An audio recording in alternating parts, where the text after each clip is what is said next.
Amigos de Conversaciones, tenemos un nuevo episodio con una figura muy querida y muy seguida por los medios de comunicación. Querida por mucha gente y hay otros que no les gusta tanto. Yo me incluyo en el grupo de los que lo siguen, de los que disfrutan su trabajo y le dan mucho seguimiento a sus comentarios y a sus intervenciones, tanto en la radio como en la televisión. Julio Martínez Pozo con nosotros, bienvenido. Bueno, pues gracias. No tengo el privilegio de decir que yo lo veía a usted desde chiquito,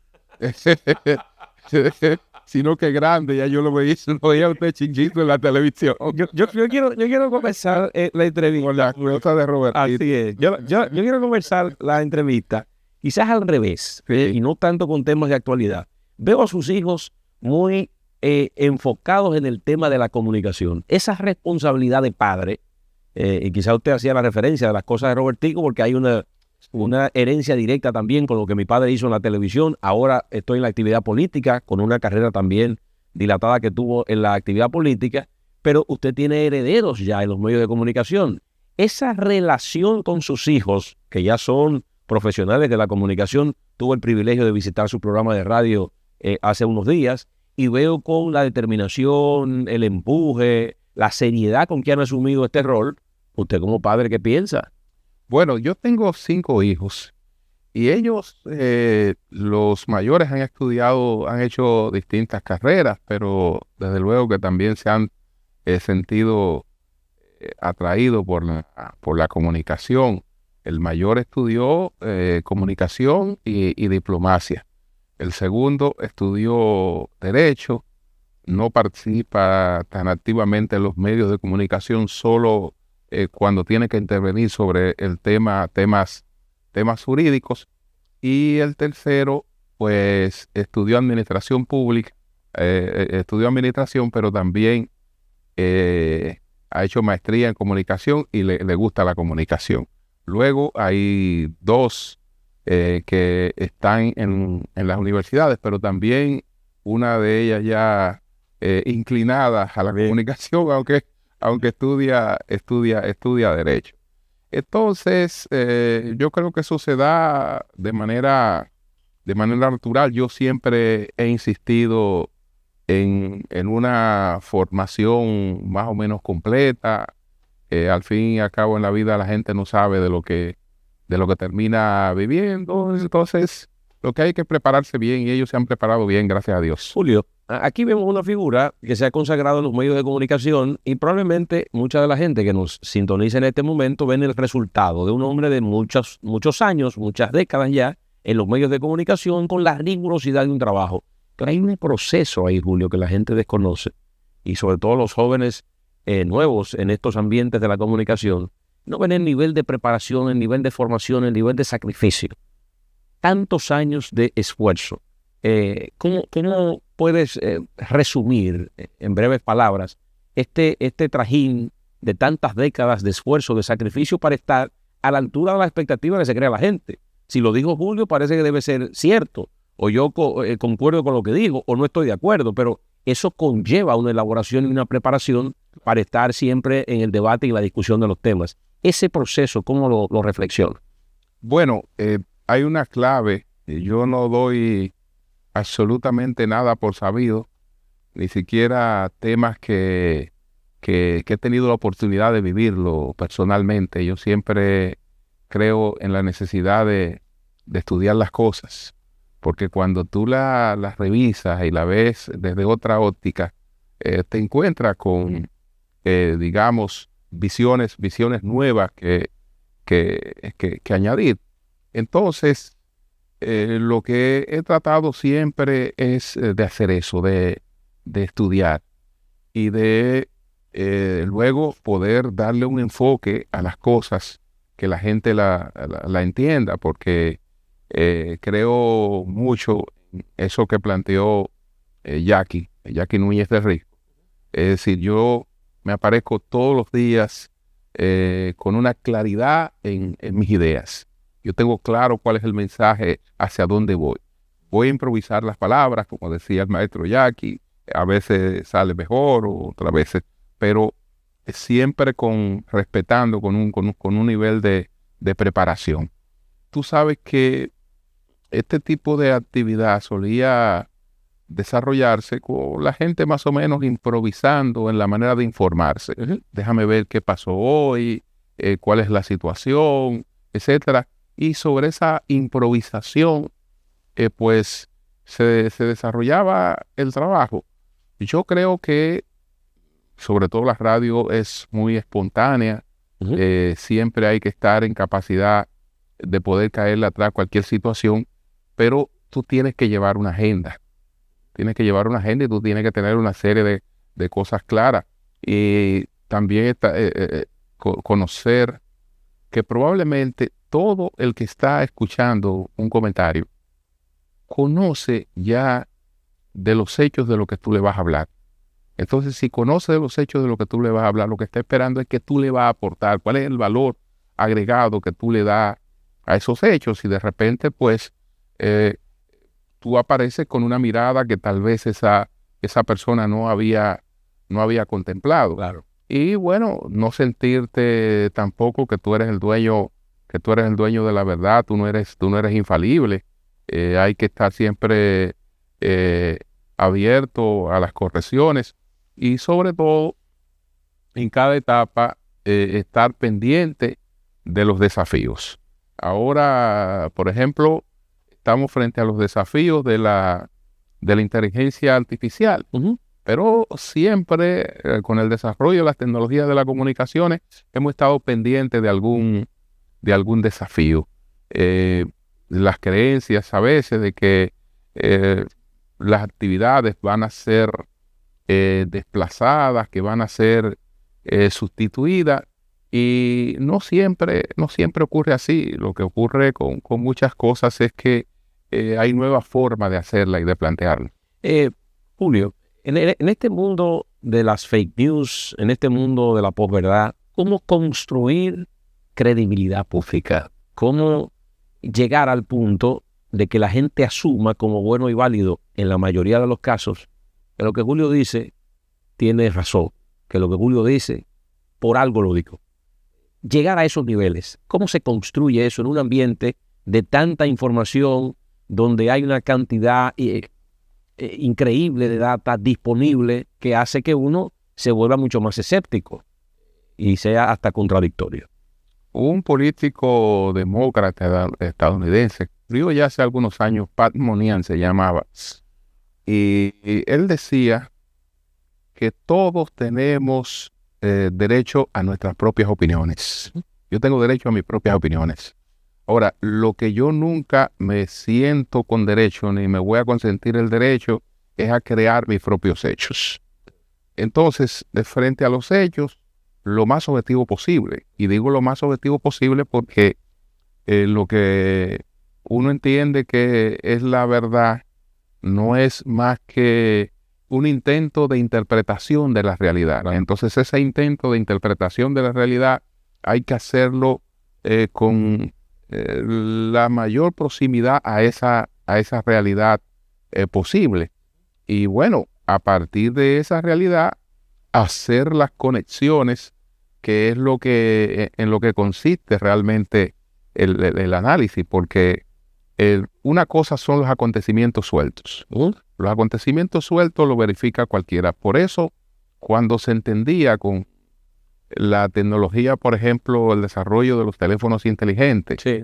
que decíamos, bueno, cualquier persona puede ser reportera. Bueno, cualquier persona puede ver un hecho y cualquier persona puede reproducir un hecho. Ahora, no necesariamente esa persona está en condiciones, tiene la posibilidad de conectar ese hecho con otros hechos y de colocar todos esos hechos dentro de un contexto. Eso es lo que realmente produce una información. Una información no es un hecho suelto, no es un dato suelto. Ahora, por ejemplo, una de las cosas que se plantea es que podemos solicitarle a una inteligencia artificial cualquier información. ¿Qué hace una persona, digamos, que no sepa, no tenga conocimiento de la información que está solicitando? Absolutamente nada. Y si no tiene conocimiento, ¿qué información va a solicitar? Por lo general, cuando tú haces preguntas, las preguntas indican que tú tienes algún nivel de información, tú tienes dudas, tú quieres esclarecer cosas que ya más o menos tú dominas o quieres ampliarlo, quieres saber exactamente qué piensa la persona sobre eso, pero tú tienes que tener conocimiento para poderla formular y para poderla aprovechar. Julio, en ese orden, ¿viste con buenos ojos la reformulación que se le hizo a la Constitución de la República, unificación de las elecciones, una reducción, no en lo que se propuso, pero al final terminó una reducción de unos 20 diputados la Cámara de Diputados? También el candado que hablaba el presidente, generando quizás mayor dificultad para en el futuro cercano o en el futuro, que no pueda con tantísima facilidad un gobernante de turno tratar de modificar la Constitución para beneficio propio. Esos movimientos y también la escogencia del procurador o procuradora a través del Consejo Nacional de la Magistratura, retirando la figura del procurador e incorporando la figura del presidente del Tribunal Constitucional. En ese contexto, ¿qué opinión te merece ese esfuerzo alrededor de la revisión de la Constitución? Yo creo que sobre todo lo que hay es un mensaje, y el presidente ha insistido mucho en ese mensaje de que no va a convertir la mayoría que recibió, no la va a pasar de una mayoría democrática a una dictadura mayoritaria, que es lo que se produce cuando se hace un uso, digamos, unilateral y desproporcional de una mayoría. Cuando entonces él creo que ha querido dejar claro que teniendo la mayoría que le permitía modificar una constitución y poder postularse incluso por otro periodo, y yo creo que ahí hay un mensaje. Creo que el tema, por ejemplo, de la unificación de las elecciones era un tema que había sido consensuado anteriormente con los partidos políticos, y en una oportunidad se habló de una reforma. Claro, había ánimo para eso, ¿no? que contemplaba ese tema, aunque como todas las cosas, no hay nada que sea 100% positivo, 100% negativo. Eso tiene ventajas y tiene desventajas. Pero en sentido general, en lo que vemos en la modificación constitucional, esa intención. A mí hay temas que no me animan mucho con relación a lo de la reforma, porque cuando yo veo, por ejemplo, países donde el Ministerio Público tiene más poder de la cuenta, pues esos países no están mejor que la República Dominicana, ni han tenido mayor estabilidad que la República Dominicana. Julio, del Ministerio Público y del actual Ministerio Público, y de una u otra manera lo ha combatido. ¿Usted no cree en el desempeño que ha tenido estos años? ¿Dónde siente usted que hay debilidades? ¿Dónde se pueden provocar mejoras? Pero siempre se le ha visto, a diferencia de otros comunicadores, muy de frente con la actual gestión del Ministerio Público. No solo con la actual gestión del Ministerio Público, porque el procurador Christian Alain, todo el mundo sabe que tuvimos serios desencuentros. Es así. Entonces, no se trata propiamente de una diferencia con el Ministerio Público. Se trata de una diferencia con el populismo judicial. Eso es lo que usted combate. Porque a mayor espectáculo, menos consistencia en los expedientes. Cuando tú tienes que distraerte en una serie de acciones que en definitiva no te van a constituir la prueba de ningún hecho, en vez de concentrarte en probar los hechos, probablemente a la hora del expediente, las cosas que vas a hacer no van a tener ningún sentido. Por ejemplo, en el caso de Jean Alain. El caso de Jean Alain, que todo el mundo sabe que tuvimos serias diferencias. Un expediente de 12.800 páginas. Eso no es expediente. Eso no es reductible al proceso penal. Cuando digo que no es reductible al proceso penal, para que la gente me entienda, lo que quiero decir es que no cabe dentro del proceso penal. Es decir, el proceso penal tiene una puerta de este tamaño, entonces usted le trae un expediente de ese tamaño, ese expediente no cabe dentro del proceso penal. Entonces, probablemente usted debió hacerle un expediente más concreto, más definido sobre algunas cosas. Hay una situación que se da en Nueva York en estos momentos, y hay una acusación contra el alcalde Eric Adams. Sí. Y le están haciendo acusaciones que parecerían que son acusaciones simples, sencillas. Uh-huh. Bueno, que recibió fondos para viajes, que se hospedó en un hotel, que hizo una serie de cosas. Tú dices, pero ¿por qué a este alcalde que lo quieren destituir no le hacen acusaciones mayores y no le presentan un expediente inmenso?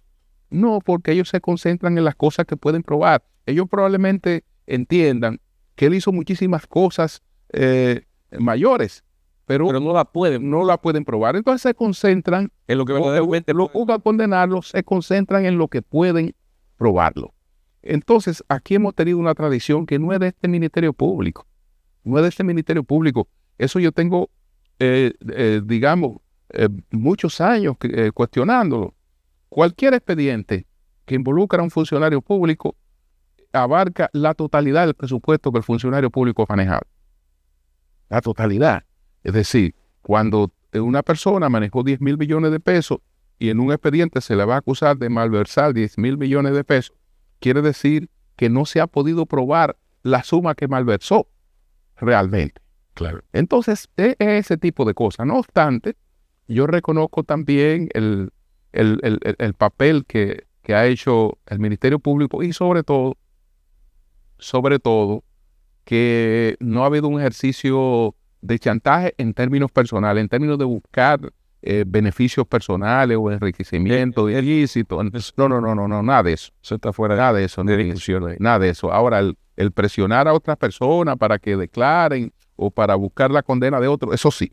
Pero lo de que haya, digamos, manejos en lo que puedan haber práctica corrupta, nunca nos hemos referido a eso en lo que tiene que ver con la cabeza del Ministerio Público. Hechos particulares sí, que los vehículos que se incautan se le dan más uso que propiedades, no se le da un uso realmente que sea coherente con la lucha contra la corrupción, que ese tipo de cosas. Pero bueno, es parte de toda... Es parte del proceso. Del proceso. Julio, quiero adentrarme ahora en la política. El otrora fuerte Partido de la Liberación Dominicana, uno siente que conforme van pasando los meses, se sigue debilitando con la salida de más figuras. ¿Qué ocurre que el partido no ha logrado quizás frenar la hemorragia de que permanentemente figuras de distintos niveles estén abandonando la organización política?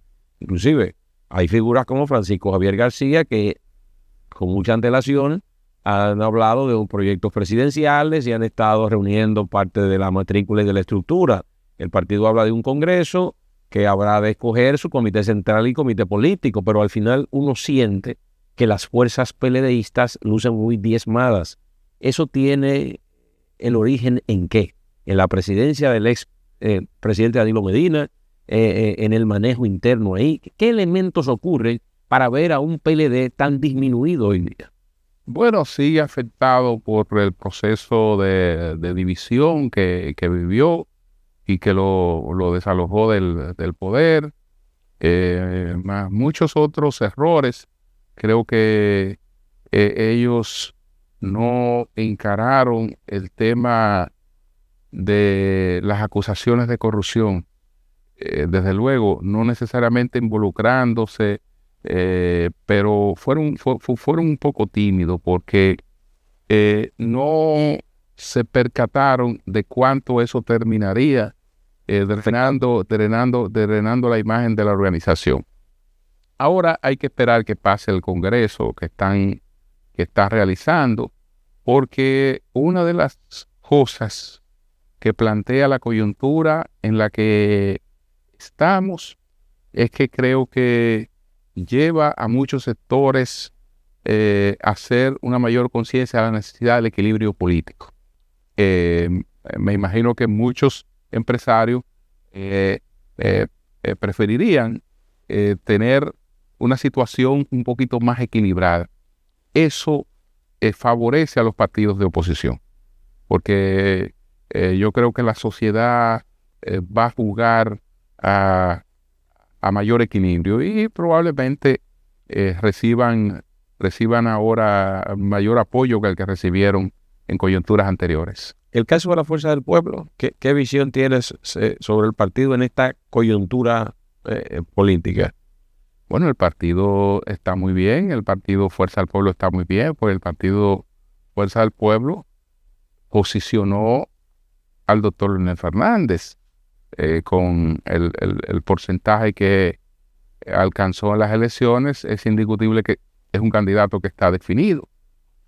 Y tiene un candidato definido y tiene también una candidatura claramente establecida hacia el futuro. Es más, pero y el tema con el hijo, porque al final ahí no hay una discusión padre-hijo en función a una realidad electoral. Hay sectores que estimulan a que el joven senador de la capital se sume también a la carrera presidencial. ¿Cómo sería eso? Bueno, yo creo que él debe esperar. Porque el tema no es solo la posibilidad de alcanzar apoyo electoral. Si fuera un tema de popularidad, él pudiera ser más popular que su padre, porque ya su padre ha ejercido el poder. Al tú ejercer el poder, pues tú acumulas una tasa de rechazo, y así acumulas también los apoyos de toda la gente, claro. Pero él no genera ningún rechazo. Exacto. Él tiene posibilidad de ser incluso más popular, pero habrá que preguntarse si todavía si está preparado, no en términos, digamos, intelectuales, sino en la madurez que se requiere para manejar la presidencia de la República. Yo creo que Omar Fernández es consciente de que le corresponde esperar, y una de las cosas de la que él sacó bastante provecho en esta campaña fue que el candidato adversario pues intentó incluso avergonzarle de su padre. La forma en la que él pues enfrentó eso, yo creo que le dio mucha valía. Entonces, esperar, él no pierde nada esperando y acumulando mucho más experiencia para después optar por una candidatura presidencial. La República Dominicana tiene una vinculación histórica con Estados Unidos, sociocomercial, de primer orden, y todo lo que ocurre en Estados Unidos no solamente impacta en la República Dominicana, sino en todo el planeta. Claro. Estados Unidos tiene un problema muy, muy serio, porque Estados Unidos ha estado basado en una clase media que en estos momentos está en proceso de extinción y enfrentando dificultades tan extremas como lo de las muertes por las drogas sintéticas. Estamos hablando de que más de 100,000 jóvenes y no tan jóvenes se mueren anualmente. Eso es peor que cualquier conflicto armado en lo que Estados Unidos haya estado involucrado. Yes. La guerra de Vietnam duró 10 años. En 10 años murieron 56,000 estadounidenses. En 10 años. En 10. A razón de 5,000 personas por año. Así de 5,000 por año. El fentanilo y otras drogas matan más de 100,000 por año. En definitiva, tú te pones incluso hasta en el lugar de una madre que ve un hijo, digamos, en una cuestión de parásito, de antisocial, de impotencia, preferiría mil veces que si que hubiese muerto en un conflicto. Lógico. En un conflicto de todas maneras, pues, por lo menos aquello le representaba un cierto honor, etcétera.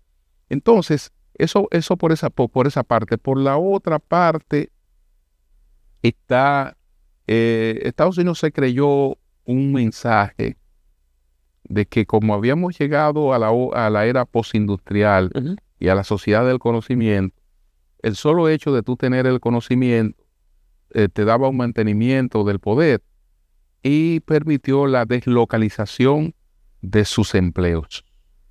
Con la deslocalización de sus empleos prácticamente arruinó su clase media. ¿Por qué? Porque tú nacías blanco en Estados Unidos y ya eso te daba un lugar de clase media. Hoy tú naces blanco en Estados Unidos y eso te da mayores frustraciones que la de un afrodescendiente que está ha estado ya en su ADN más acostumbrado a ese tipo de cosas. Entonces es una sociedad sumamente contradictoria que creció. Pero se ha radicalizado mucho con los años también. Se ha radicalizado por todos estos factores. Entonces, el tema migratorio es muy compleja la situación en Estados Unidos realmente. En el contexto ya regional y el caso de Venezuela, que ha sido un caso muy recurrente, el episodio reciente del 28 de julio, con unas elecciones que se demostró a través de la evidencia, de las actas que mostró la oposición, que había una clara intención del pueblo venezolano de salir de la dictadura de Maduro, pero no se ha consolidado esa salida, aunque constitucionalmente el nuevo periodo se iniciaría el 10 de enero de 2025, pero ya Maduro y su grupo están hablando de la celebración del nuevo periodo constitucional y de ellos juramentarse el 10 de enero. Él está en el exilio, el candidato ganador de oposición, y se genera como un ambiente un poco difuso ahí de uno no saber qué va a ocurrir con la realidad venezolana. ¿El retorno de Trump podría influir en algo, Julio? Bueno, yo no sé qué tanto puede influir porque el conflicto con Venezuela se arrastra desde la era de Donald Trump. Fue en la era de Donald Trump donde la Asamblea de Venezuela escogió a Juan Guaidó con apoyo de Estados Unidos. 50 países. De 50 países. Y ahí está el chavismo. Incluso lo que se planteó en esa circunstancia, lo que plantearon algunos líderes socialdemócratas era que se esperara el cambio de los demócratas para lograr alguna solución.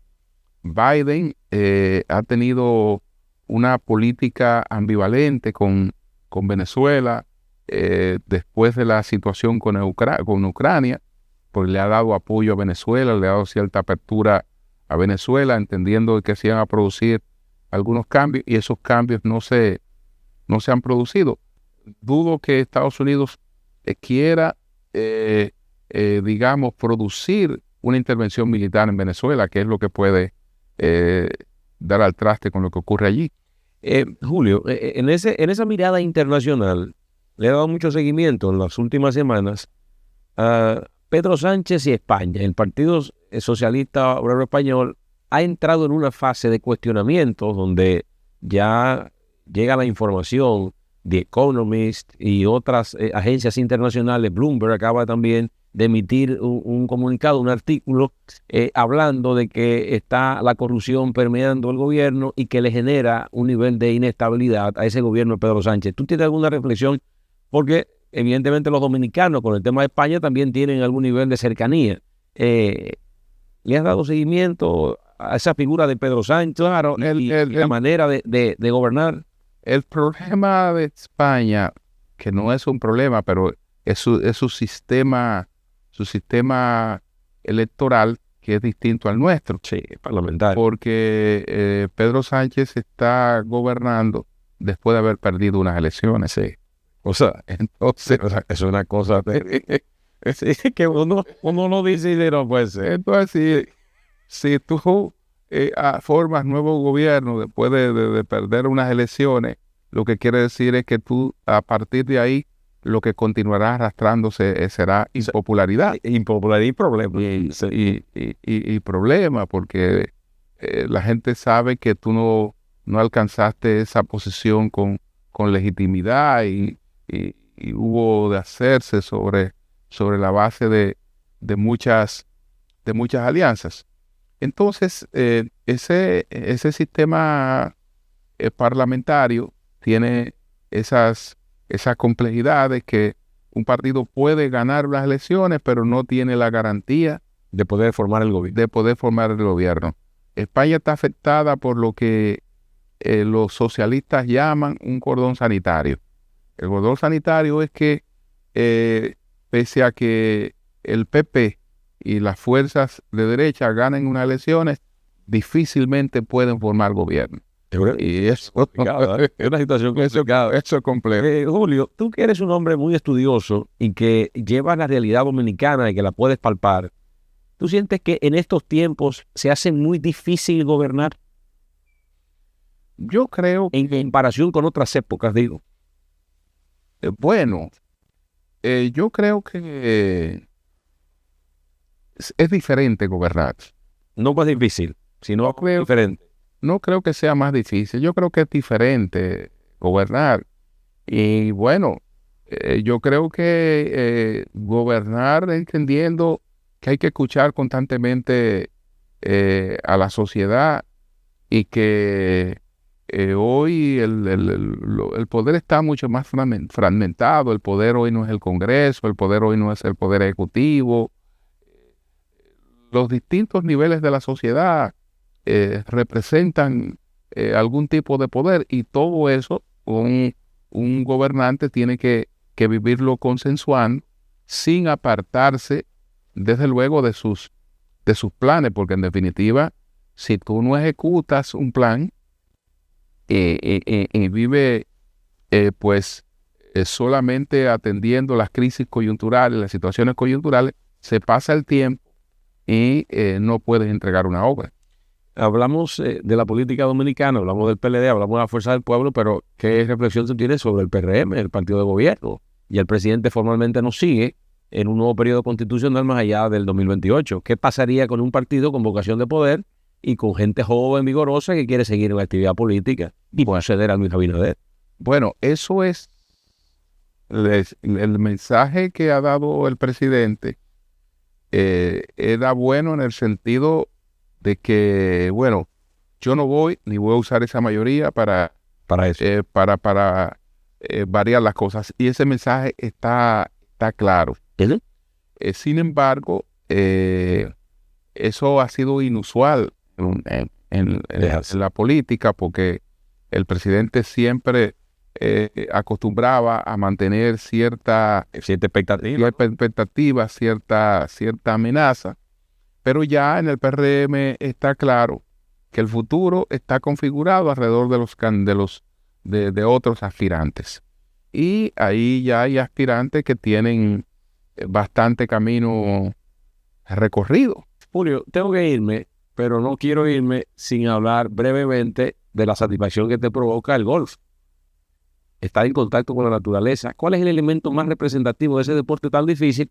Porque los campos son distintos, el clima puede incidir, tu estado de ánimo incide, es una competencia contigo mismo. ¿Cuáles son los elementos que hacen que ese deporte te guste tanto y que tú le des seguimiento también?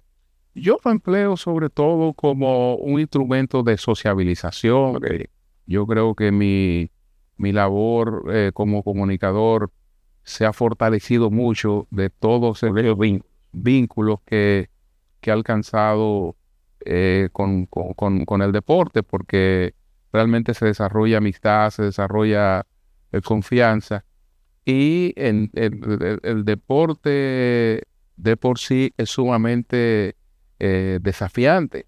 Y bueno, el trabajo que uno hace es un trabajo sumamente estresante. Todos los problemas que tú analizas te terminan impactando, todas las situaciones de la sociedad te terminan impactando. El estar en un programa tan controvertido también te termina impactando. No, y tienes que controlar, ¿verdad? Muchas situaciones. Si no busca, digamos, la posibilidad de expresarte, de aislarte, de cambiar de situación, pues la salud mental incluso puede afectarse. Y entonces yo he encontrado ahí un refugio importante. También la característica que tiene el deporte es que me permite compartir mucho con mis hijos. Qué bueno. Juegan mucho con... que también dos de ellos juegan y que hay una dinámica ahí entonces mucho más integral. No, si no, imagínate tú cómo van a estar ellos andando con un viejo. Julio Martínez Pozo ha estado con nosotros en una interesante conversación. Hasta un próximo capítulo y muchas gracias. Gracias, Roberto.